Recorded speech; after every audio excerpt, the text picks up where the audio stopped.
امام حسین نماز پڑھا کے عشاء کی بیٹھے تھے جناب عبداللہ بن زبیر. عبداللہ بن زبیر کون تھے؟ یہ نبی پاک صلی اللہ علیہ وسلم کے پوتے تھے اور جناب صدیق اکبر کے نواسے تھے.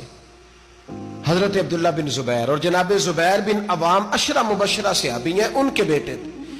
بہت زیرک آدمی تھے، یہ بھی امام حسین کے پاس بیٹھے تھے. عبداللہ ابن عباس بھی تھے جو حضور کے چچا کے بیٹے ہیں، اس امت کے پہلے مفسر ہیں قرآن پاک. یہ لوگ بیٹھے تھے تو ولید نے ایک بندہ بھیجا، اس نے آ کے کہا جناب آپ کو گورنر صاحب نے بلایا ہے. تو عبداللہ بن زبیر کہنے لگے حسین اس وقت بلانے کی بات سمجھ میں نہیں آئی. تو امام حسین بڑے بصیرت والے تھے، اللہ نے بصیرت دی تھی.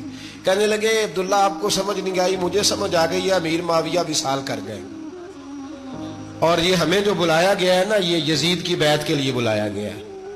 تو کہا پھر آپ آدھی رات کو نہ جائیں، آپ کے لیے خطرہ ہوگا. تو امام حسین فرمانے لگے خطرہ حسین کو نہیں ہوتا، حسین کو خطرہ نہیں. کہا پھر بھی آپ مہربانی کریں ذرا احتیاط سے جائیں. تو جناب عبداللہ ابن زبیر نے، عبداللہ ابن عباس نے 14 بندے نیزے دے کے تلواریں دے کے امام حسین کے ساتھ بھیجے اور کہا کہ امام حسین اگر اس نے کوئی غلط ملت بات کی نا زبردستی بیعت کرنے کا کہا تو آپ بس کوئی ایک بات اونچی آواز میں کر دینا، یہ سپاہی پیچھے آ جائیں گے. امام حسین ان 14 بندوں کو لے کے گورنر ہاؤس پہنچ گئے. جب آپ وہاں پہنچے اس نے بتایا، اس نے کہا جی حضرت امیر معاویہ انتقال کر گئے اور آپ نے یزید کی بیعت کرنی ہے. تو امام حسین فرمانے لگے میں چھپ کے بیعت نہیں کروں گا، مجمع لگاؤ، جمعے والے دن اعلان کرو. جو طریقہ ہے حضرت ابو بکر صدیق کا، جو طریقہ ہے حضرت عمر فاروق کا، جو انداز حضرت عثمان غنی کا ہے، جو مولا علی کا ہے، سر عام اعلان کرو. اگر ساری دنیا یزید کی بیعت کرے گی تو میں بھی تیار ہوں. تم مجھ سے بیعت لے کے پھر لوگوں کو بتانا چاہتے ہو کہ حسین بیعت ہو کر رہے ہیں تو تم کیوں نہیں کر رہے؟ میں عام آدمی نہیں ہوں لہذا چھپ کے بیعت نہیں کرتا. جب یہ بات کی نا تو ولید بڑا نرم دل تھا اور امام حسین کی شان کو جانتا تھا، وہ جانتا تھا یہ نبی پاک کا خاندان ہے. اس نے کہا جی مجھے تو حکم تھا، باقی آپ حضور کے نواسے ہیں، میں کر کچھ. وہاں ایک بڑا بدبخت شخص بیٹھا تھا عبد الملک بن مروان.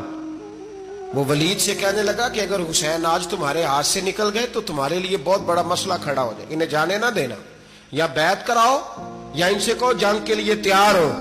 تو امام حسین رضی اللہ تعالیٰ عنہ کے کانوں میں آواز گئی تو فرمانے لگے ابن مرجانہ اگر تیرے اندر جرت ہے تو آ سامنے حسین کے، اس کے کانوں میں باتیں نہ کر، کانا پھوسی نہ کر، باہر آ میدان میں، شرارت نہ کر، باہر آ. میں تمہیں ابھی بتاتا ہوں کہ حسین سے مقابلہ کرنے کا انجام کیا ہے. یہ کہہ کہ امام حسین باہر نکلے، اپنے بھائی محمد بن انفیہ کو بلایا، عبداللہ بن زبیر، عبداللہ ابن عباس، ڈھیر سارے لوگ اکٹھے ہو گئے. فرمایا یہ معاملہ ہے، اب کیا کرنا ہے؟ یاد رکھیں ووٹ برادری کا نہیں ہوتا،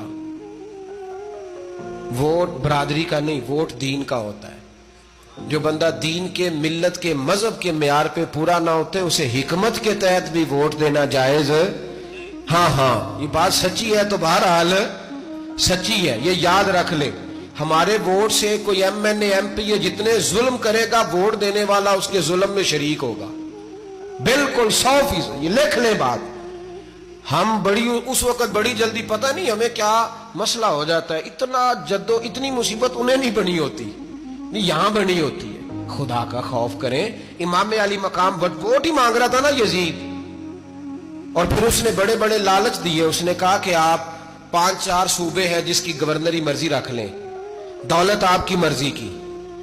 تو پھر آج ہمیں بھی لوگ مشورہ دیتے ہیں، کہتے ہیں مسجد میں سیاست نہیں ہونی چاہیے. میں نے کہا کیا کریں، یہ امام حسین ہمیں مجبور کر گئے، کوئی نہ کوئی بات کرنی پڑی جاتی ہے.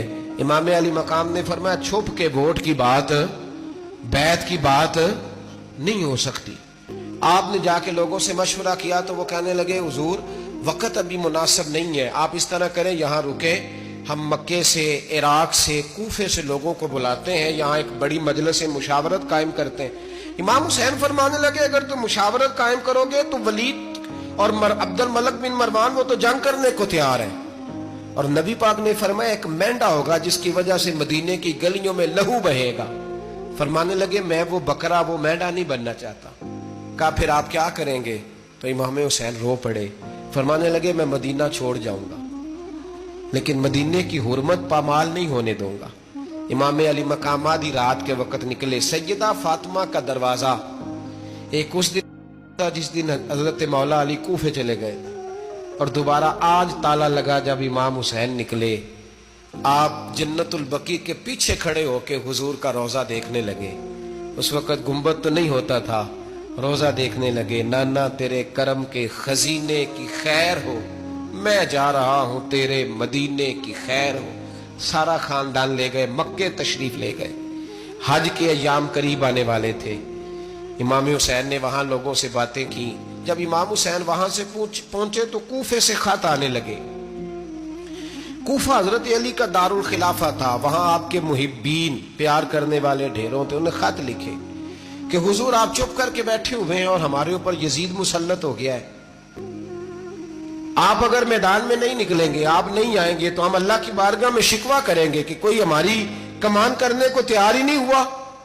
اور وہ خط 1 2 3 نہیں آئے, وہ خط اتنے تھے کہ 3 بوریوں میں بھرے تھے امام حسین, 3 بوریوں میں. اب مجبوری ہو جاتی ہے, حق کے لیے کئی دفعہ بات کرنا مجبوری ہوتی ہے. اگر نہیں کرے گا تو پھر اس کو بھی قبر میں